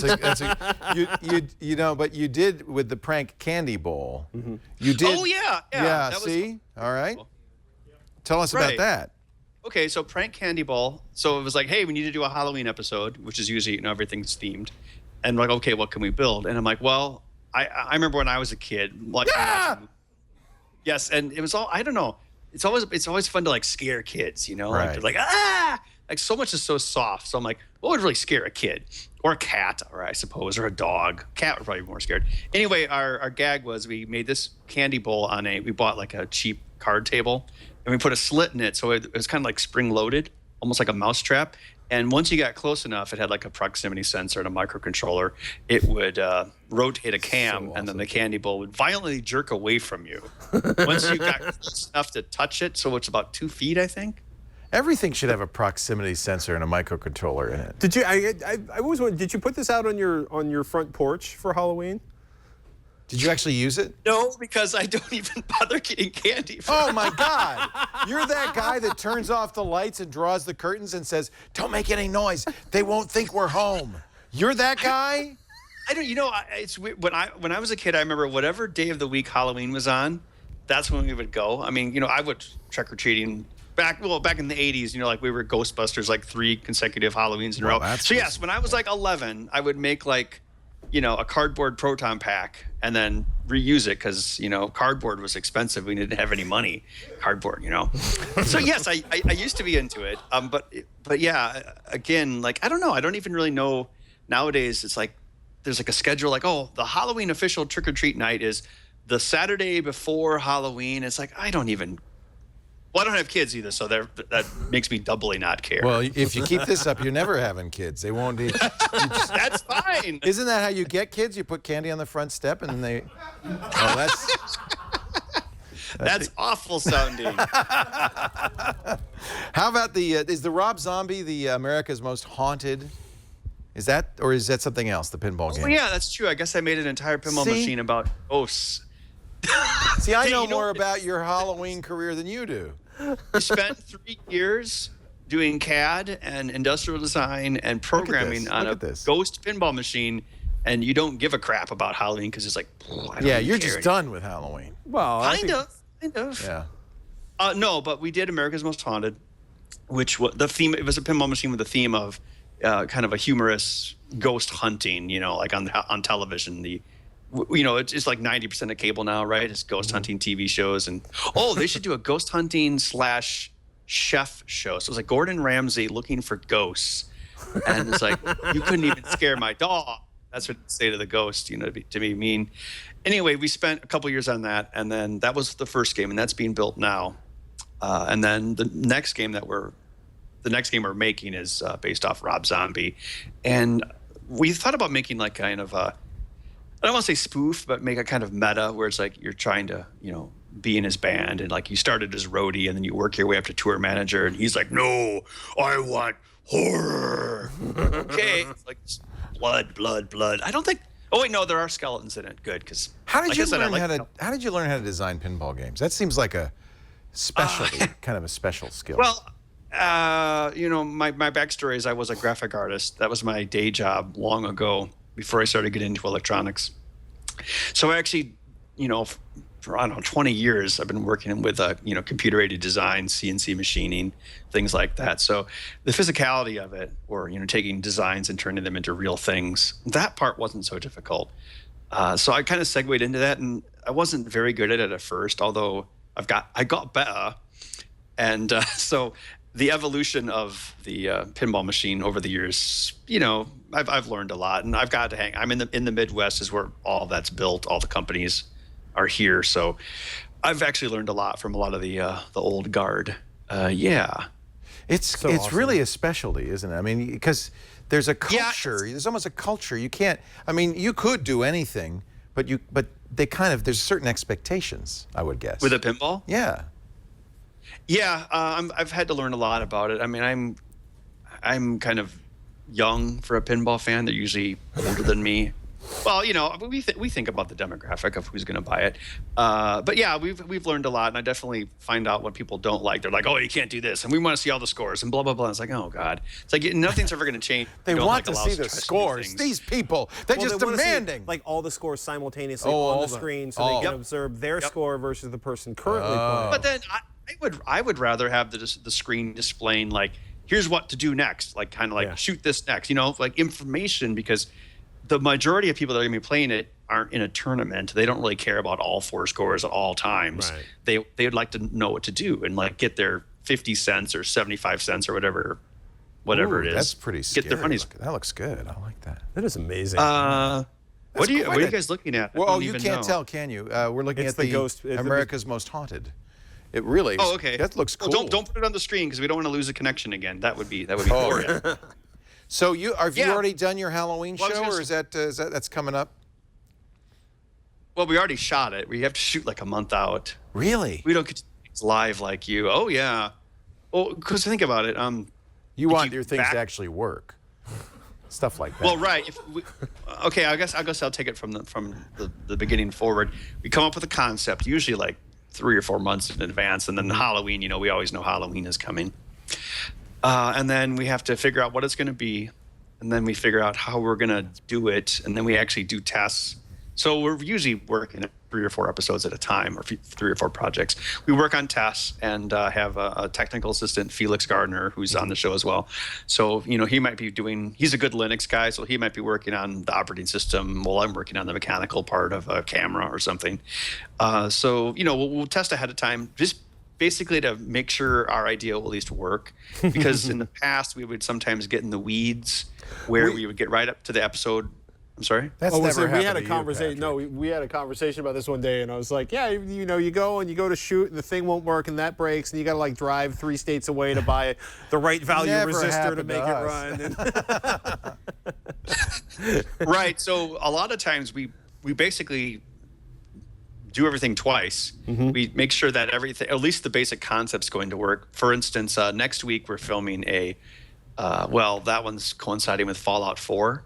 So we're revisiting the Hot Pocket extruder from years ago. Really? It clips onto your PlayStation 4 controller, and it holds your Hot Pocket and automatically extrudes it as you eat it whilst you're playing the video game. We did that like in 2011 back in the Xbox 360, but this one will also charge your controller, so it's got some new features. Because the thought process for that was like, oh, Fallout 4. I'm like, well, everybody and their mother. My mom has probably even done it. Built a Pip-Boy, right? And I'm like, I don't want to do that. I mean, I love Fallout. I mean, I think I should be sick that Wednesday after it comes out. I am going to be sick that week. I'm going all in. Did you get the little Fallout Boy wrist rocket thing? You mean the Pip-Boy? Yeah. No, I just it's even worse. I have like I think I will get it on Steam for whatever reason. But I still bought the PlayStation 4 version because that's a good big screen couch game. Yeah. I can't wait. I already bought it. It's down. I think it seems like it's downloaded, but don't you hate that? It's on there, but you can't get to it. But you can't get into it. I think it's downloaded on my Xbox One. I did something last month when Metal Gear Solid came out. I'm like, I can't remember. I went to Best Buy or something and it was out of stock. And I'm like, oh, crap. But then I completely forgot that you can just download everything, even on your consoles now. But then I still bought the disc for some reason. And I don't even care. I mean, I know people who are clinging to their DVDs and Blu-rays for dear life, and I don't give a crap. I mean, it's all going to go digital anyway. I mean, this current generation of consoles is the last physical media console generation. It could be the last generation of consoles. I think it could be the last generation of all. What? This could be it. It could be. I mean, like the Nintendo NX. I mean, that's going to be an Android box. I mean, can't anyone figure that out? And they don't want. What do they say? They're going to bring cartridges back for nostalgia. I'm sure that's not really for nostalgia. It's just so they can control the manufacturing process of it to use it as a cost profit center. But anyway, I guess I got off subject. For whatever reason, I don't know. I just wanted to buy the disc. So I guess I do cling to media. I'm just trying to. Why do I care? I don't know. Anyway, so yes, we have to plan months ahead of time because we have to figure out what the project's going to be, get the parts. So we order everything that we think we might need, then 2 different versions of it, then 2 copies of it. So when we actually go to film it, the actual shooting week, there's a pretty good chance it'll work. There are times when we've been working on a project and we realize, everything we planned was incorrect, and then we have to abruptly figure out something else to film, like Ben teaches the camera person how to solder or something like that. Thankfully, that doesn't happen too often. That explains why you've had 20 shows on teaching the camera person how to solder. I now understand. All right, Ben. Hey, it's great to talk to you. I would say happy Halloween, but clearly you're a complete Scrooge in the thing. How do you like Christmas? Yeah, I shouldn't have asked. I know. Ben Heck, ladies and gentlemen. The Ben Heck Show is amazing. It's an awesome show, and everybody should watch it. It's a lot of fun. On element14.com. All right. Hey, great to talk to you, Ben. Happy Halloween. Thanks. All right, I'm going to leave some candy on the porch if you want to stop by. Maybe that candy bowl that goes, I think that's cool. It's amazing. That's really cool. We're going to have some final words in just a bit, but first, Padre has a tip. If you've got any, Aquanet lying around, you might want to keep it. Here's why. Stay tuned. I'm Father Robert Ballester, the digital Jesuit, here with a tip for all the makers. Now, if you've dabbled with 3D printing, you probably know about bacon. No, I'm not talking about the delicious meat candy. I mean the nasty tendency, especially for larger prints, to curl off of the surface. The reason why that happens is as the material leaves the extruder, it's very hot. As it touches the surface, it cools, and as it cools, it contracts and pulls itself if there's not enough adhesion to your printing surface. Now, there are a couple of ways to combat the bacon. The first is tape. Regular old tape, painter's tape, scotch tape, something that's clean and yet has enough adhesive force, enough roughness to keep the print from curling up. Unfortunately, though a lot of these printers come with tape packs, I'm not the biggest fan of tape. It's wasteful and it just never really worked that well for me. What has worked is this, a glue stick that you might find inside of a grammar school classroom. That's right, it's the old-fashioned bit of adhesive that I can smear onto my glass surface. A thin layer of this means that your print is more likely to stick. Now, as an added bonus, it means that when it comes time to remove your print from your printing surface, you can just soak this in water, and after a few minutes, the glue will have softened enough for you to scrape it right off. Now, if you want to get super pro, you need to use hairspray. No, I'm not kidding. Really, hairspray. Now, this is not the brand I normally like to use. I like to use Aquanet Super Hold. Nothing with scent, nothing with all that extra gunk that might jam up my print head, but enough to give you a nice clean coat onto your glass surface so that the bacon will forever be expelled. Now, if you want more of these tips, be sure to watch my show with Brian Burnett, Know How, every Thursday on the TWiT TV network. Father Robert Ballester, the host, the digital Jesuit, host of Know How, Coding 101. Before you buy, this week in Enterprise Tech, we make this guy work. We make him work. Are you ready for the mailbag? I'm stuck back on the working part and the lovely scent of Aquanet. Brings back memories. You can actually, like, it's in your head, you can smell it? Yeah. Really? 106 octane racing fuel, Aquanet, and do you spray it in the carburetors? Is that what you do? No. Just 2 very distinctive smells. Oh. One I associate with my grandmother and potato cannons. The other one I associate with now, so we made a potato can on the old Screensaver show, and you told me now, I didn't know this at the time, that was illegal. Don't get caught in the street with that by a cop.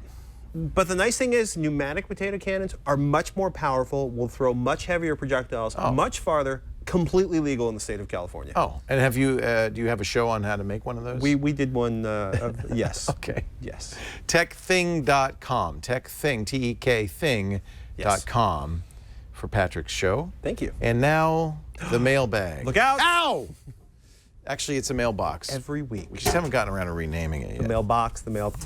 I guess somebody took the Diddy Moore stew, so now we have wild sardines. My son loves those. All right, there you go. Hey. See, we knew. Thanks. And then, which one would you like here? This is the long one. The long one. The long one. Leo et al. TNSS is a great redesign of the old show. I remember staying up late to watch the screensavers when I was a budding programmer / student of technology. Anyway, I decided to view source abc.xyz. View source. Oh, that's the Alphabet's website, abc.xyz. Okay. I'm a coder to the core and periodically look to see how people design their sites. I dislike WYSIWYG, so I flipped to HTML Impossible. I did view source on abc.xyz, and I noticed a hidden link. The hot link is the period only. That's right. It links to Hooli.xyz. Yeah. Why is it linked? What is the connection between Alphabet and Hooli? Nothing seems apparent. Granted, I haven't dug in deep. Mark. Is he serious? I believe he is. So it's a joke. Well, Hooli is a joke. Yeah, Hooli is the Google-like company that is the evil company on the Silicon Valley show on HBO, which is, by the way, brilliant. It's a friend of mine actually works as a consultant on that show. You know, okay, besides Dan Lyons, fake Steve Jobs, who's writing for them, you know who just went over there? No idea. The former CEO of Twitter, Dick Costolo, is now writing for Silicon Valley. So odd. But basically, though, it's a joke. It's Apple. It's a joke. As Apple sort of moves the do no evil out of their corporate ethos, as they migrate from being Google to being Alphabet, which is still bizarre and I don't understand it. They've just decided to do a bunch. It was a joke. Yeah, it's a joke. It's a joke. They have a sense of humor. Ha ha. We have all the information and we have a sense of humor. Watch what you say about us, even guised as Hooli. Silicon Valley writers. Hooli.xyz. Yeah. Somebody said I should go out and get a .xyz domain. A I don't see any .xyz reason to get a .xyz domain. You know, it's always good to get another domain. Here's one from Matt. I know I have way too many domains, which I'm not using. If many you want to domains do you buy have right fancypants or tunictime.com, I have both of those. You know, the one I really I lost because I screwed up on it was Riot Control. That's a good one. It was a good one. Is that the name of your punk band? No. Matt writes, I know this is most likely super old info or question. What is a good alternative to PGP now that it seems it's gone? So PGP, pretty good privacy. That was Phil Zimmerman's encryption. And Phil really, but he did have a company called PGP, and he did make a product, both free and commercial, called PGP. But really what he did is he created the PGP protocol for encrypting email. It's an open protocol, and so there are open source tools. My favorite is GNU Privacy Guard, or GPG, little play on it. They have it for Mac, gpgtools.com. They have it for Windows, GPG, the number 4win.com. Both are easy to install and fairly easy to use with most, or many, not most, but a few email clients. GNU Privacy Guard, and it is the same standard. It is PGP, so you can use the GNU Privacy Guard keychain and tools to read PGP email and vice versa. It's the same standard. And technically PGP still exists. It's just part of the larger Norton organization. Norton bought it. Yeah. That's a good reason. No relation to me, by the way. You're not related to Peter Norton? Not even a little bit. Just fold your arms like this and look haughty. I don't have the right shirt. Yeah, you look like right Peter Norton.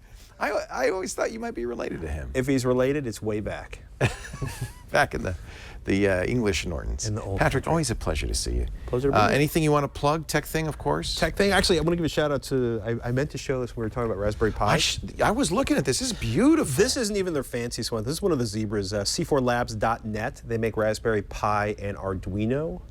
So when you get a Raspberry Pi, you get the circuit board, but you don't necessarily get something to put it in. And people put it in Altoid tins. There's lots of things. Yeah. But this is the most beautiful case I've ever seen. And they've got some new ones. I don't know if we still have access to the website because I shut my computer down. CALabs.net. Well, you know C4 Labs. Oh, I'm glad you mentioned that because that looks like an A. They have a couple of new ones that are amazing.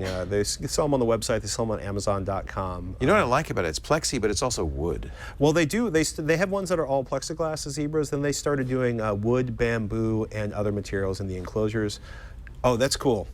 That's actually an actual That's the Millennium Falcon as a You put a pie in there? Well, you can do anything you want to. That's pretty cool. If you click up to the, there you go, right there on the left. Oh, I see. So that's just one more over there. You scroll down a little bit, and there's some really beautiful ones they just started doing.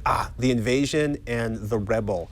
The Rebel's the clear plastic one, includes all the GPIO pinouts. I want and the Pi Board Plus. Really that pretty. looks kind of cool. They make nice stuff. c4labs.net. Neat. And you probably should, if you have a Raspberry Pi, you should get a case of some kind. You should, especially if you put it in your backpack and travel between different working locations, because you'd be amazed how easy it is to pop surface mount components off of a Raspberry Pi board. Which one is this? Is this the C? I'm all Model 2s now. Model 2s. Yeah. And look at this, though. 4 USB ports, an Ethernet port. That's amazing what they've done.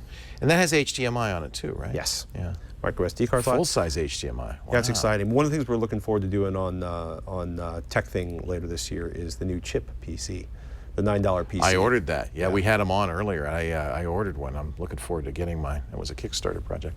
Thank you, Patrick. Thank you. All the best. Thank you all for being here. Next week, Father Robert Ballisaire, the digital Jesuit, will be my co-host. So if you've got questions for him, make sure you email him to newscreensavers@twit.tv. Will he be wearing the red collar? I don't know.